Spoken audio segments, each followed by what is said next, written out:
अस्सलाम वालेकुम दोस्तों, मैं फ़िराज़ और आप देख रहे हैं फ़िराज़ व्लॉग।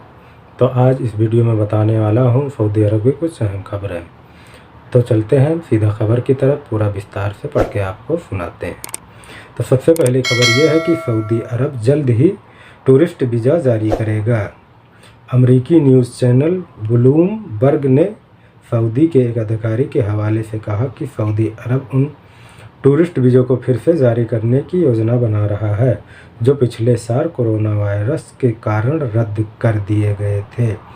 अरब न्यूज़ के अनुसार सऊदी अधिकारी ने बुधवार को अमरीकी न्यूज़ चैनल को नाम न छापने की शर्त पर बताया कि सऊदी अरब भी मध्य पूर्व और यूरोपीय देशों के साथ यात्रा की सुविधा के लिए एक संयुक्त प्रोटोकॉल पर काम कर रहा है।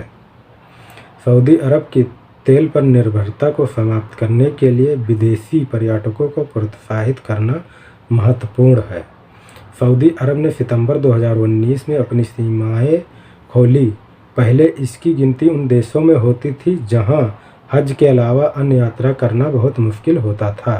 सऊदी अरब चाहता है कि 2030 तक पर्यटन क्षेत्र जीडीपी का 10% हो, लेकिन वायरस ने उन योजनाओं को विफल कर दिया। अधिकारियों ने वायरस के प्रसार को रोकने के लिए पिछले साल फरवरी में देश से आने जाने की सभी यात्राओं को बंद कर दिया था। तो एक खबर ये थी, इससे यही उम्मीद होती है कि जब टूरिस्ट वीज़ा खुल जाएंगे तो भी आना जाना हर जगह से धीरे धीरे खुल जाएगा, इसलिए हमने इसको पढ़ के सुनाया।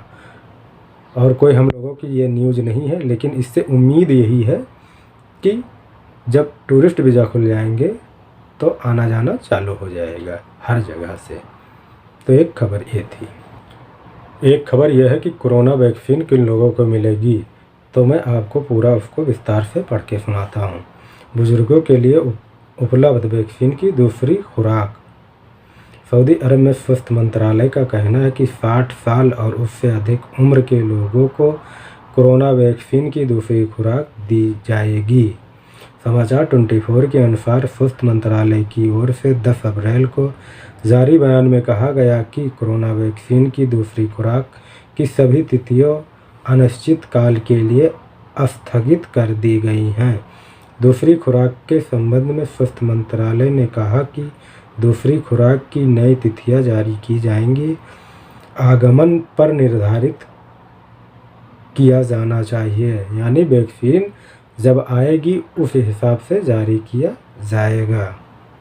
वैक्सीन की पहली खुराक अधिक से अधिक लोगों को देने का निर्णय लिया गया जिन्होंने पहली खुराक नहीं मिली थी। गौरतलब है कि स्वास्थ्य मंत्रालय ने देश भर में 500 से अधिक केंद्र खोले हैं जहां सऊदी नागरिक और प्रवासियों को कोरोना वायरस का टीका दिया जा रहा है। विश्व स्वास्थ्य संगठन द्वारा कोरोना वायरस वैक्सीन को मंजूरी दी गई है। स्वास्थ्य मंत्रालय की ऐप पर भरोसा करके ये स्वास्थ्य पर अग्रिम बुकिंग करके टीकाकरण किया जाता है, जिसके बाद निर्धारित समय पर टीका लगाया जा सकता है। तो एक ये खबर थी, जब उन लोगों के चालू हो गए 60 जिसकी 60 वर्ष से ज़्यादा उम्र है उनको मिलने लगेगी, उसके बाद धीरे धीरे सबको मिलने लगेगी। तो एक खबर ये थी, मैंने आपको सुना दिया। एक खबर यह है कि कोरोना के चलते जो मस्जिदें बंद हुई थी तो उसमें से 14 मस्जिदें खोली जा रही हैं। सैनिटाइजेशन के बाद 4 शहरों में 14 मस्जिदों को फिर से खोल दिया गया। इस्लामिक मामलों के मंत्रालय कोरोना वायरस से संक्रमित मस्जिदों को सैनिटाइज करने की प्रक्रिया है। देश के 4 शहरों में 14 मस्जिदों को कीटाणुनाशक से साफ करने के बाद उन्हें नमाज के लिए फिर से खोल दिया गया है। सऊदी समाचार एजेंसी एसपीए के अनुसार पिछले 111 दिनों में इस्लामिक मामलों के मंत्रालय द्वारा मस्जिदों में 1402 कोरोना वायरस की पुष्टि की बाद उन्हें अस्थायी रूप से बंद कर दिया गया और पूरी तरह से साफ कर दिया गया।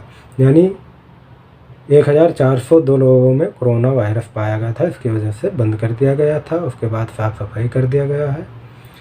मस्जिदों को सैनिटाइज करने का मकसद दूसरे नमाजियों को वायरस से बचाना है। कल फिर से खुलने वाली 14 मस्जिद में से 7 कसीम क्षेत्र में, 4 रियाद में, 2 अल-बहा में और 1 जेजान क्षेत्र में थी। गौरतलब है कि इस्लामिक मामलों के मंत्रालय ने विशेष रूप से देश के सभी क्षेत्र में मस्जिदों के प्रबंधन को निर्देश दिया है कि मस्जिदों में आने वाले किसी भी कोरोना के पुष्टि मामले के बारे में मंत्रालय के संबंधित विभाग को तुरंत सूचित करें। एक सत्यापित रिपोर्ट प्राप्त होने पर प्रभावित मस्जिदों को अस्थायी रूप से बंद कर दिया जाता है और कीटाणु रहित कर दिया जाता है ताकि अन्य नमाजियों को कोरोना वायरस के संक्रमित न हों। मंत्रालय ने मस्जिदों के प्रबंधन को भी निर्देश दिया है कि कोरोना से बचाव के लिए बनाए गए नियमों का सख्ती से पालन करना ताकि इस जानलेवा बीमारी से सुरक्षित रह सकें।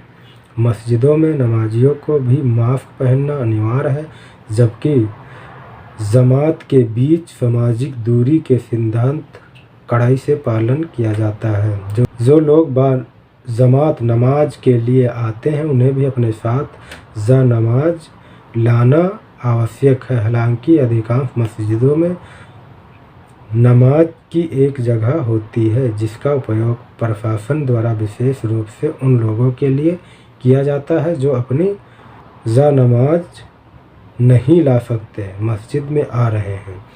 तो एक खबर ये थी, मैंने आपको पढ़ के सुना दिया। आखिरी में कोरोना वायरस के हवाले से सऊदी अरब में आज टोटल केस कितने आए हैं और कहाँ कितने आए हैं तो मैंने आपको पढ़ के सुनाता हूँ। तो सऊदी अरब में आज केस टोटल आए हैं 1215, जिसमें से ठीक हुए हैं 1161। 11 लोगों की मौत हो गई है।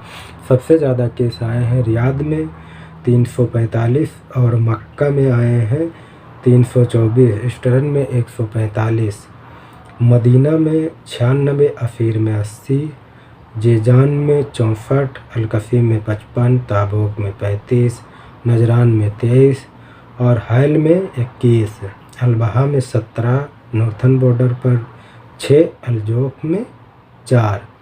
और जो सऊदी अरब का टोटल केस हो गया है वो हो गया है 4,47,178। जो टोटल ठीक हुए हैं वो है 4,29,663। जो टोटल मौत हो गई है वो है 7,320। जो सऊदी अरब में टीका लगाया गया है टोटल वो है 1,36,07,996। जो अभी एक्टिव केस हैं वो है 10,195, जिसमें जो गंभीर हालात में है उसमें से वो है 1,355। तो ये था कोरोना वायरस के हवाले से, तो मैंने आपको पढ़ के सुनाया। तो वीडियो देखने के लिए बहुत बहुत शुक्रिया।